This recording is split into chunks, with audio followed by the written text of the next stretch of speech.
민수기 8장을 보겠습니다.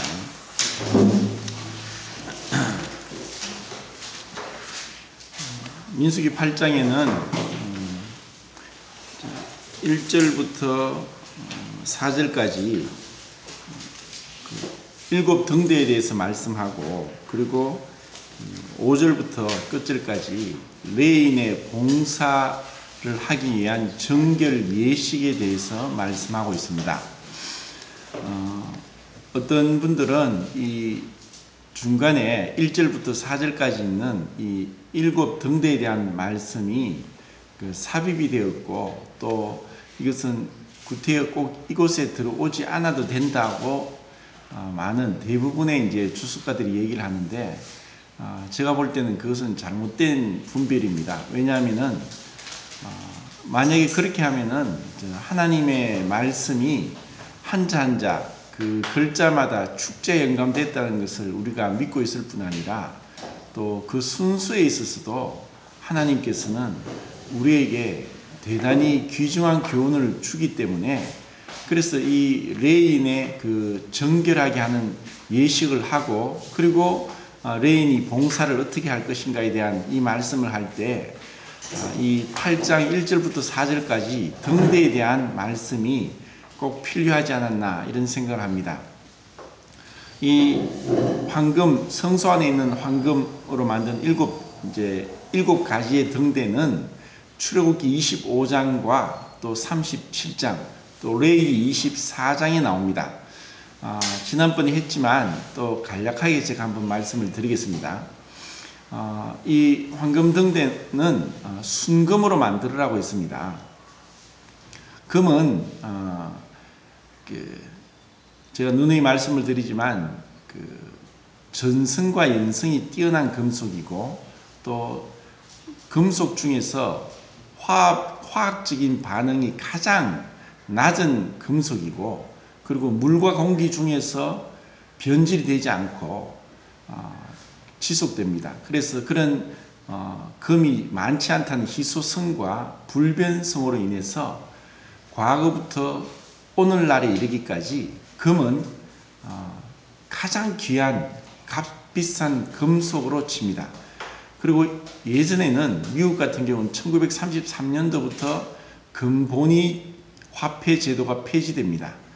지금 우리가 어떤 금액을 적을 때 금 얼마 몇 원 이렇게 적는 것은 바로 이 처음에 화폐는 금으로 통용이 되었다는 것입니다. 이 금은 이 황금 등대를 만들 때 금 1달란트를 가지고 쳐서 만드는데 밑받침을 만들고, 또 그 밑받침에서 줄기가 나오게 하고, 줄기에서 잔이 나오고, 또 꽃받침이 나오고 꽃이 나오고, 이렇게 5 부분으로 만드는데 쳐서, 이것을 일일이 다 쳐서 금 1달란트로 이것을 만들었습니다. 그러다 보니까 성령에 감동된 브사렐과 올리압 같은 사람이 아니고서는 이것은 만들기 어렵습니다.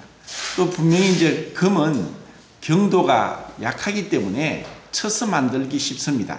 뭐 전성이라고 해서는 판으로 납작하게 만들 수 있는데, 그것이 굉장히 얇게 하더라도 뚫어지지 않는 것이고, 또 이것은 대제사장의 에봇에 금실로 해서, 연성이라는 것은 길게 뽑아서 실처럼 만들어도 끊어지지 않는 정말 놀라운 금속입니다. 그래서 이것을 그 금 1달란트로 그렇게 황금 등대를 만듭니다. 그러면 이것을 제가 계산을 해보니까 이 1달란트를 한 20kg에서 40kg 정도 된다고 하는데, 사실 정확한 것은 모르는데 어떤 분들은 이것이 한 33kg 정도 되었다고 합니다. 그러면은 금 한 돈은 3.75g이기 때문에 지금 금 한 돈의 시세가 한 19만 4천 원 정도 합니다. 그러면 이것을 금 1달란트를 오늘날로 계산을 하면은 약 16억 7,200만 원 정도 됩니다. 그냥 한 돈을 19만 원으로 잡았을 때 16억 7,200만 원이라는 돈이 나옵니다. 그러니까 이 황금 등대는 너무너무나 값지고, 그리고 성소에서는 유일하게 순금을 쳐서 만들었습니다. 진성소에도 순금을 쳐서 만든 것이 있었습니다. 그것이 무엇이라고 했던가요?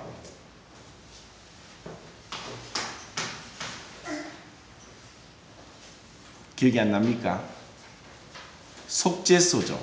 속죄소, 법궤를 덮는 그 뚜껑이 속죄소인데, 그 속죄소를 법궤 뚜껑으로 금으로서, 거기는 한 달란트라는 그 단위가 안 나옵니다.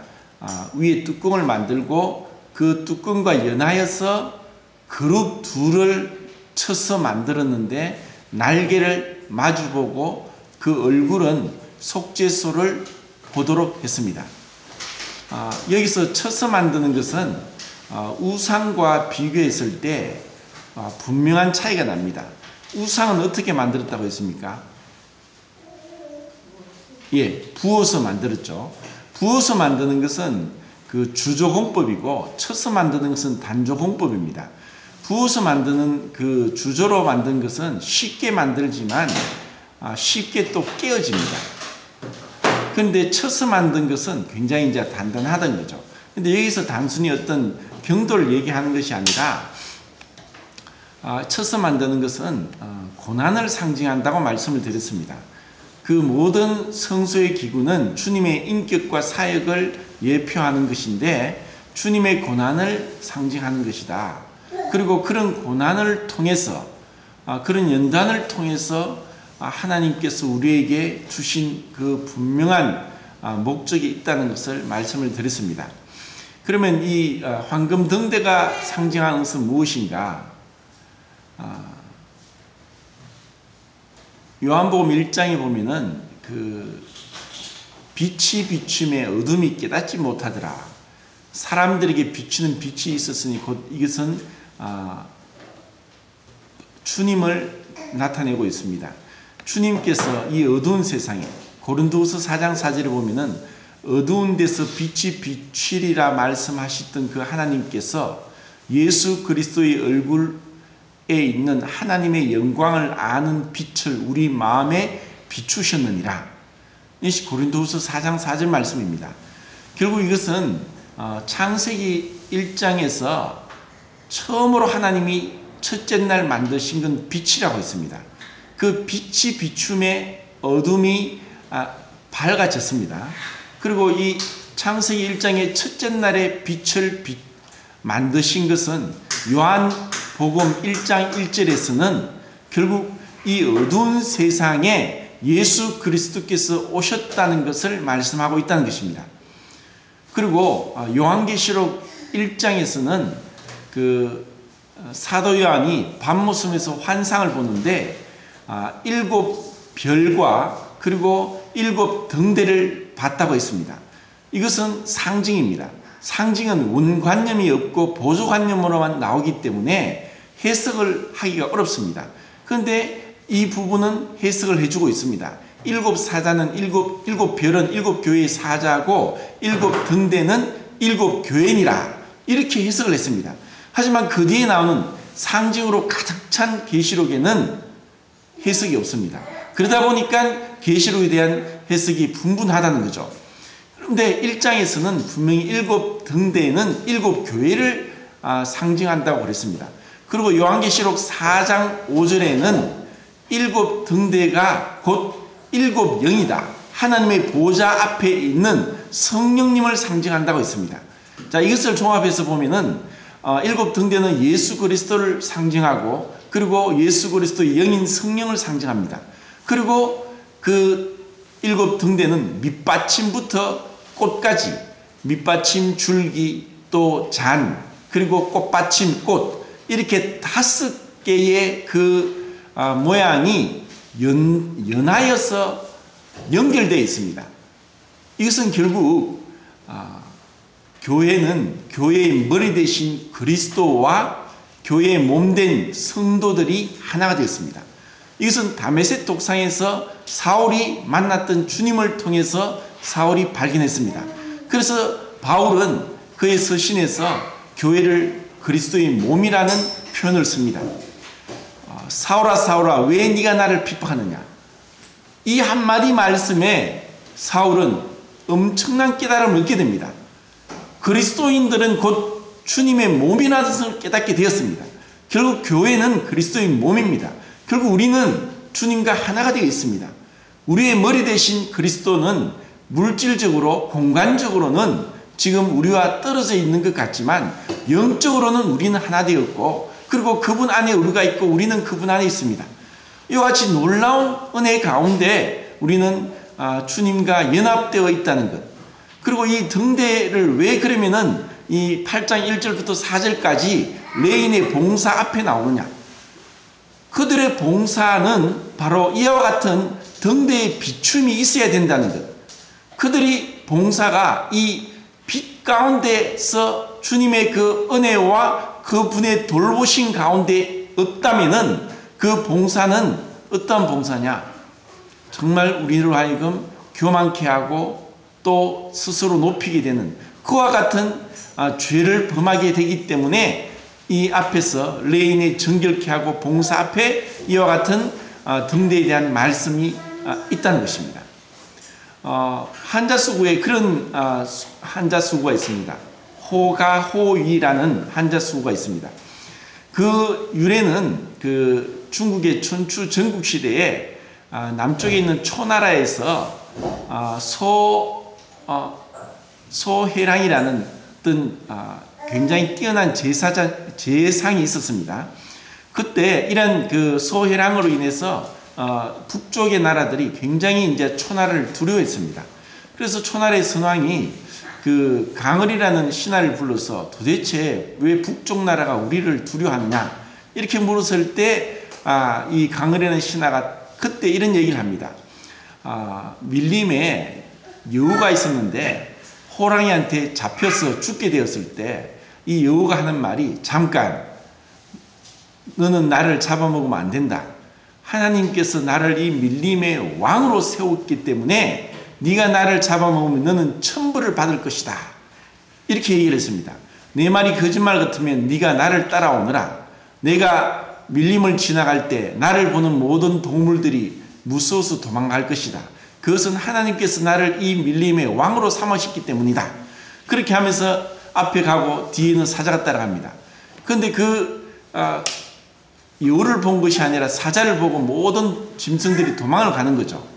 이렇게 해서 그 여우가 사자 밥이 되지 않고 도망을 갔다는 그런 얘기를 하면서 결국 그 북쪽 나라가 이 초나라 소해랑을 두려워하는 것은 초나라의 권세와 선왕의 그 능력 때문에 그렇습니다. 이렇게 얘기를 한 것이 호가호입니다. 제가 왜 이런 얘기를 드리냐면은 우리 그리스도인들도 주님의 은혜와 그리고 주님의 그 등대의 빛비춤이 아니면은 또 우리는 금세 자기를 높이고 자기를 자랑하고 자기가 위에 올라갑니다. 주님의 은혜로 우리가 구원받았고 주님의 그 핏값으로 우리는 정결함을 입었는데도 또 우리는 자기의 이름을 내고 자기의 능력을 과신하고 자기가 영광 받기를 원하는 그 교만한 마음이 죽을 때까지 없어지지 않습니다. 이것 때문에 얼마나 많은 사람이 넘어지는지 모릅니다. 그리고 그러한 것들을 우리가 주님의 그 빛 가운데서 비출 때 그것보다 더 악하고 더러운 것이 없습니다.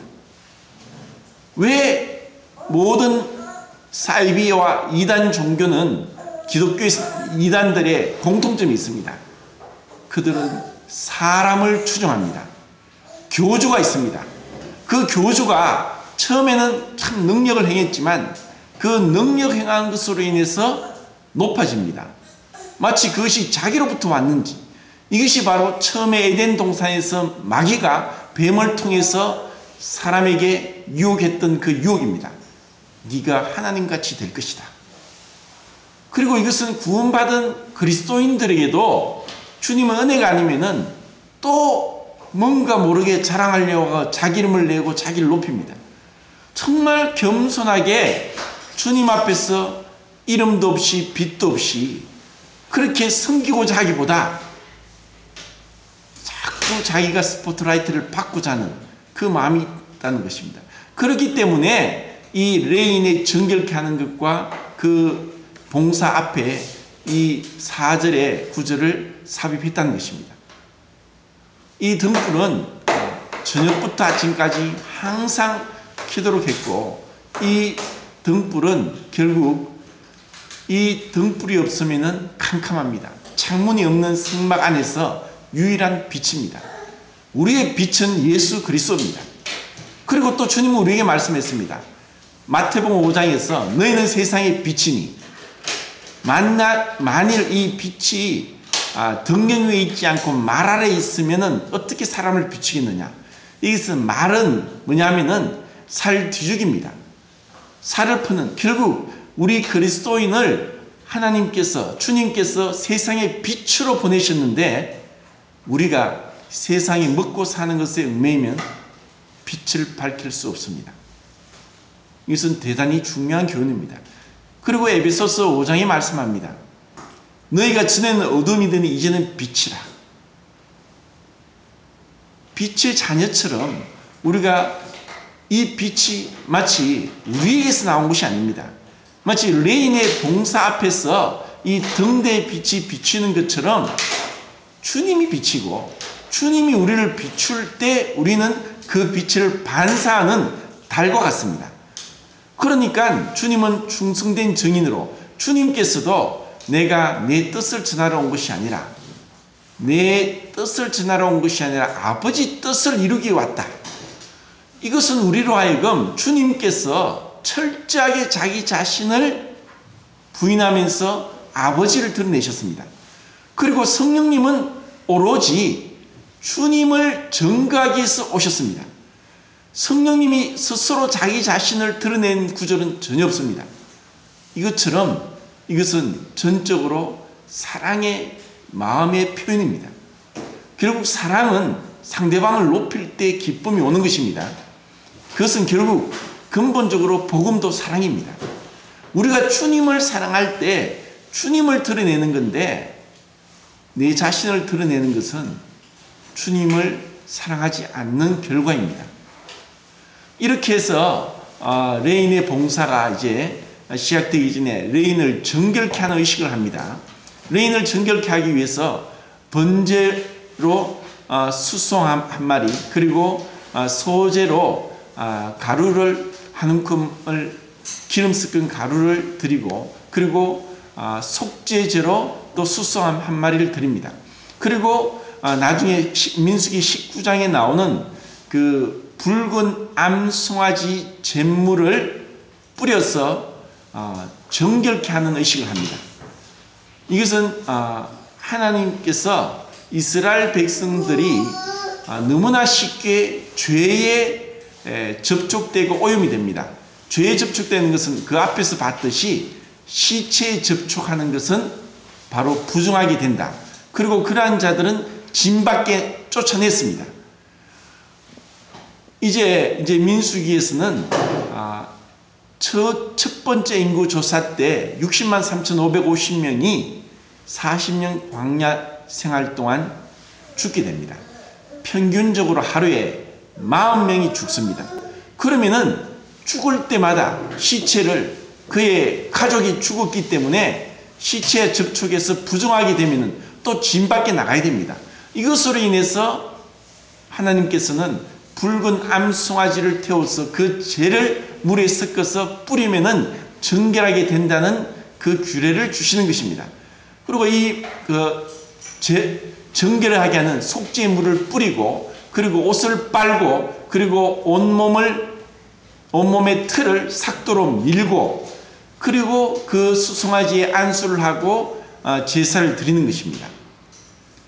이것은 레인의 봉사는 우리가 민수기 4장에서 봤습니다.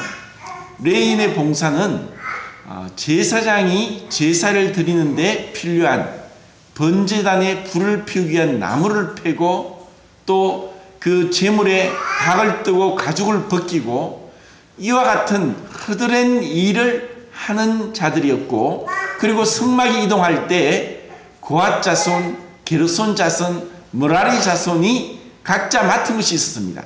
고앗 자손은 성막의 남쪽에서 위치해 있으면서 성막의 기구들, 성소와 진성소 안에 있는 그 기구들, 번제단을 어깨로 메고 옮겼고, 게르손은 성막의 서쪽, 뒤쪽에 있으면서 그 막과 휘장과 또 이런 줄을 옮겼습니다. 수레 둘에 소 4마리를 통해서 옮겼습니다. 그리고 므라리는 북쪽에, 그 성막의 북쪽에 위치해 있으면서 널판이나 받침이나 말뚝이나 이와 같이 무거운 것들을 옮겼습니다. 이것이 수레 4세, 소 8마리를 통해서 옮겼습니다. 그리고 사장의 30세에서 50세까지 성막에서 봉사할 레인의 수를 계수하니까 고앗 자손이 2750명, 게르손 자손이 2630명, 므라리 자손이 3200명, 이렇게 해서 8580명의 레인의 봉사자가 나왔습니다. 근데 이에 보면은 25세부터 50세까지라고 했습니다. 결국 25세는 5년 동안 그들이 견습생으로 수련했고 30세부터 봉사를 했습니다. 50세가 되면은 완전히 일을 그만두는 것이 아니라 실질적으로 30세에서 50세까지 봉사하는 레인들을 위해서 그들을 지도하고 옆에서 보좌하는 일을 하도록 했습니다. 결국 이것은 레인들은 제사장과 같이 기름 부음을 받지 못했습니다. 하지만 이들은 이와 같이 정결케 하는 규례를 통해서 하나님 앞에 대단히 중요한 그 사역을 감당했습니다. 이것은 우리로 하여금 어떻게 하나님 앞에 봉사할 것인가, 또 어떤 마음으로, 또 어떠한 자세로, 첫 번째 그것은 우리가 정결해야 된다는 것입니다. 정결한 가운데 하나님 앞에 봉사를 해야만 그 봉사가 하나님이 받으심직하게 된다는 것이고, 또 우리의 그 봉사 이전에 우리는 정결하게 되어야 된다. 이 정결하게 된다는 것은 너무나 중요합니다. 이 헬라어는 카다리스모스를 해가지고 그 누가복음 2장 22절에 우리가 그 볼 때 마리아가 정결케 하기 위해서 아기 예수님을 데리고 성소에 들어갔을 때 시몬과 안나를 만났습니다. 그때가 며칠 되었다고 했습니까? 예수님을 낳고 나서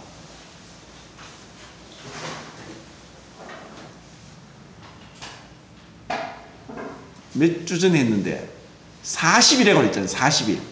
남자아이는 40일이고 여자 딸아이는 며칠이라고 했습니까? 80일이라고 했죠. 그렇게 정결하게 하는, 그것은 죄를 씻기 위해서 끊임없이 그렇게 했습니다. 히브리서 1장 3절 보면 주님은 만물을 붙들고 계시고 죄를 정결케 하는 일을 하신다. 결국 이 레인을 정결케 했던 것은 이제 주님으로 인해서 우리가 정결함을 입었습니다. 그리고 우리는 정결한 가운데 하나님 앞에 봉사를 합니다. 그리고 우리의 그 봉사는 바로 빛 가운데서 주님과 성령님이 보시는 가운데 우리의 봉사는 정말 주님을 드러내는 그런 봉사에 되는 것입니다. 이것이 민수기 8장에 나오는 말씀입니다. 그리고 이 레위인들은 이스라엘의 장자를 위해서 구별한 자들이다. 이스라엘의 장자는 모두 다 내 것이다. 그런데 그 장자 대신에 하나님은 레위인을 다 내기로 달라고 하셨습니다. 왜 그러면은 이 장자가 주님의 것이냐? 이것은 출애굽 때 애굽의 모든 장자를 죽이실 때 그들을 살리셨습니다. 어린 양의 피를 문인방과 좌우설주에 바름으로 인해서 결국 모든 자들은 우리 예수 그리스도께 속한 자입니다. 우리도 바로 주님의 핏값으로 사서 하나님 앞에 정결하게 그분을 섬기기 위해서 나왔습니다. 우리가 섬기는 것은 무엇입니까? 이번 우리가 복음 집회를 하면서 주님을 섬기고 또 복음을 전하는 것이 무엇인가? 그것은 함께 연합해서 섬기는 것입니다. 레위인들 고핫과 게르손과 므라리가 제사장을 보좌했던 것처럼 우리는 지금 함께 섬기는 겁니다. 그것은 그냥 쉽게 되는 것이 아닙니다. 지속적으로, 그리고 분명하게, 그리고 끈기 있게, 그리고 포기하지 않고, 그리고 믿음으로 확신 있게 기도를 해야 됩니다. 무엇을 위해서? 구도자를 위해서.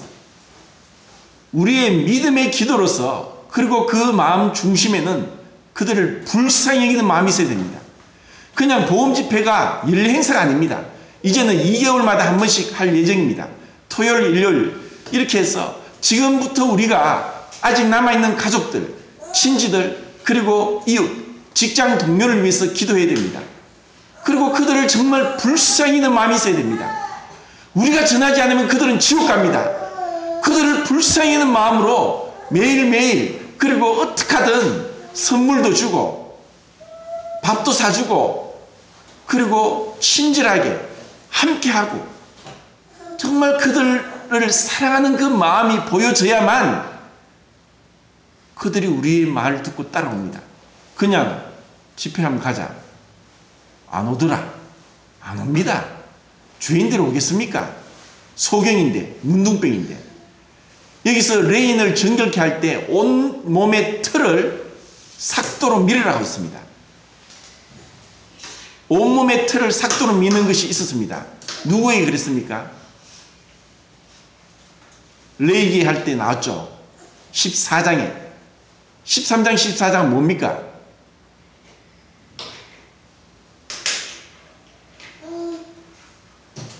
지나가면 모르죠.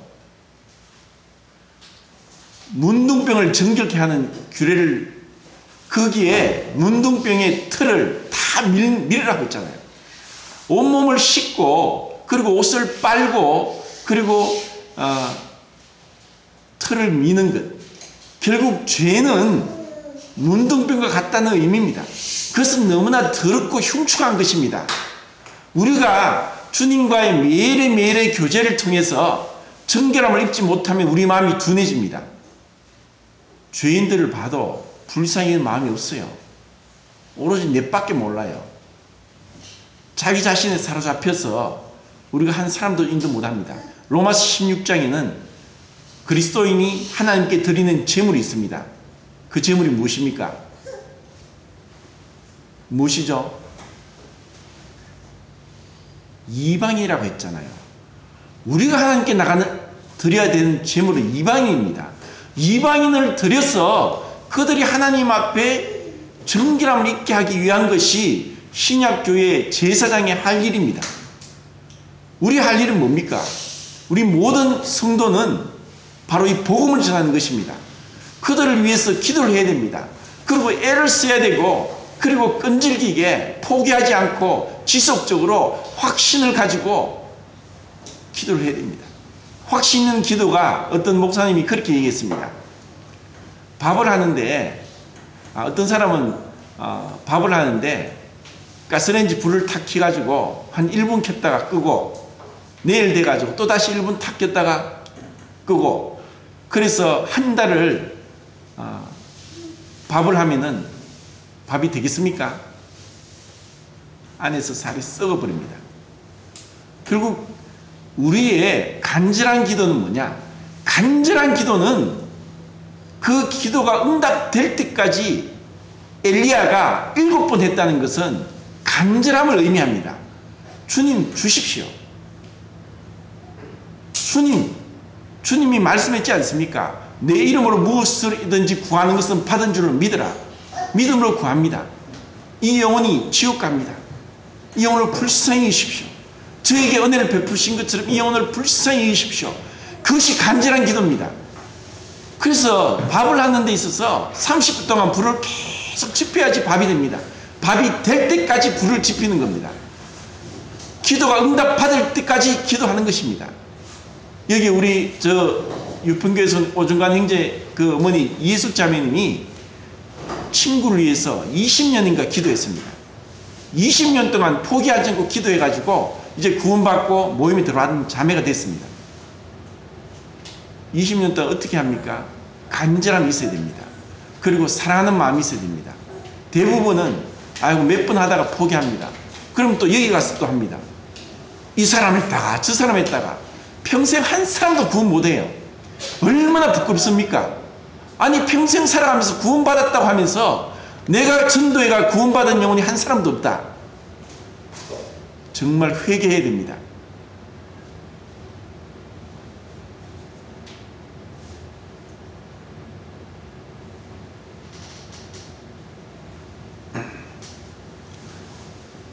레인의 봉사를 통해서 이것이 그냥 쉽게 지나갈 문제는 너무너무 중요한 문제입니다.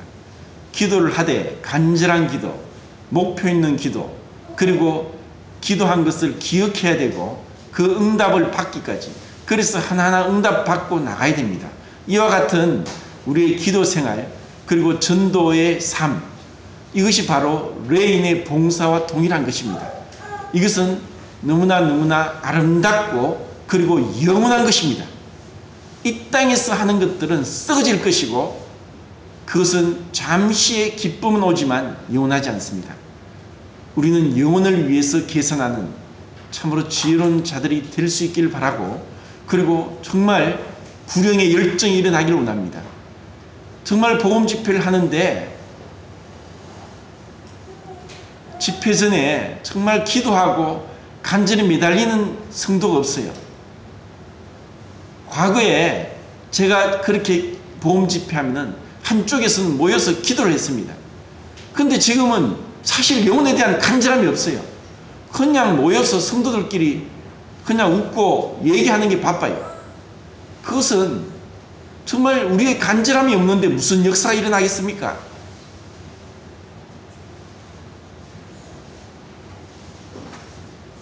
어떻게 보면 그런 영혼들이 한 번 와서 오지 않을 수도 있고 가다가 교통사고 나가 죽을 수도 있는데, 우리가 그런 간절함을 가지고 주님 앞에 매달리지 않는데 어떻게 구원의 역사가 일어나겠습니까? 어떻게 우리에게 그런 기쁨이 있겠습니까? 아까 양님 말씀한 대로 첫째 아들과 같이 이제 무든무든해지는 거예요. 천국에서는 의인 99보다 죄인 하나가 회개하고 돌아오는 것을 기뻐한다고 그렇게 말씀했는데, 우리 그와 같은 기쁨을 회복하기를 바라고, 그리고 남아있는 주위에 있는 영혼들을 위해서 지속적으로 목표를 가지고 기도하면서 영혼들을 인도하기를 바랍니다. 지금부터입니다. 그리고 이것은 죽을 때까지 해야 됩니다. 자, 민수기 8장 마지막 절에 보겠습니다.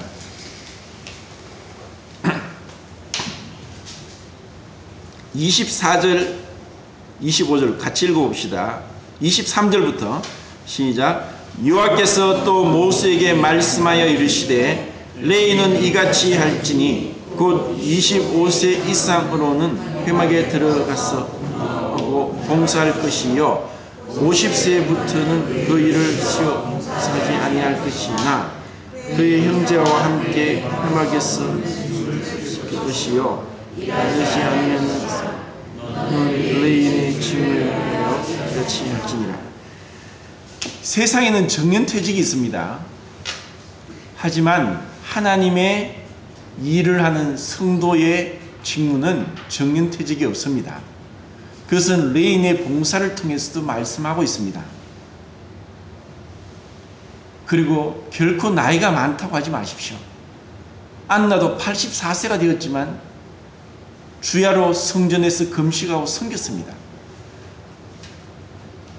주님 앞에서 우리가 정말 깨어서 빛의 자녀로서 그렇게 살아갈 수 있기를 바랍니다. 이상 마치겠습니다. 네, 그럼 안기혁 형제님 기도해 주시고